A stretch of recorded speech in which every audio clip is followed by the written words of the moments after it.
যারা অন্যায় করে তাদের যদি বিচার হয়, এই শাস্তি দেখার পরে বিভিন্ন জায়গায় যাদের বিচার হয় নাই অথবা পালিয়ে আছে, চুপটি মেরে আছে, বিচার যদি সত্যিকার ভাবে হয়, এই বিচারের শাস্তি দেখে তার অপরাধীরা আর সামনে কোনো অপরাধ করার সাহস পাবে না।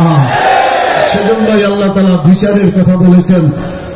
বিচার হবে, আর বিচারে যারা অপরাধী তাদের শাস্তি হবে, আর এই শাস্তির কারণেই অন্যায় বাংলাদেশ থেকে উঠে যাবে ইনশাআল্লাহ। আমরা আরো দাবি করেছি যে কোন খেলাধুলা করতে গেলে ফিল্ডটাকে উঁচা নিচে থাকে, নিচে থাকে, উপরে থাকে, খন্দক থাকে।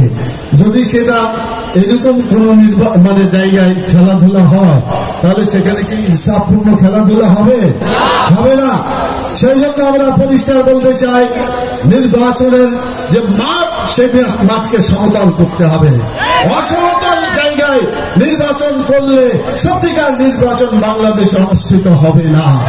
সেজন্য আমরা পরিষ্কার করে বলতে চাই যে আমাদের নির্বাচন সিস্টেমটাকে সুন্দর করার জন্য অবশ্যই লেভেল প্লেইং ফিল্ড এটা আমাদের করতেই হবে।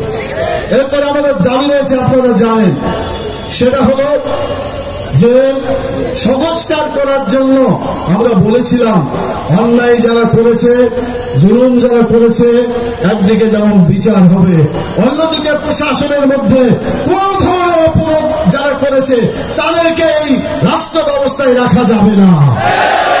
ভোট হবে, ভোটের জন্য প্রধান দায়িত্ব দেখা যায় জেলা প্রশাসকের, দেখা যায় পুলিশ প্রশাসনের, এসপি, বিভিন্ন জায়গায় উপজেলা পর্যায়ের ইউনো এবং থানার দায়িত্বশীল যারা আছে তাদের ব্যাপারে দেখা যায় যে তারা সিংহভাগ দায়িত্ব পালন করে।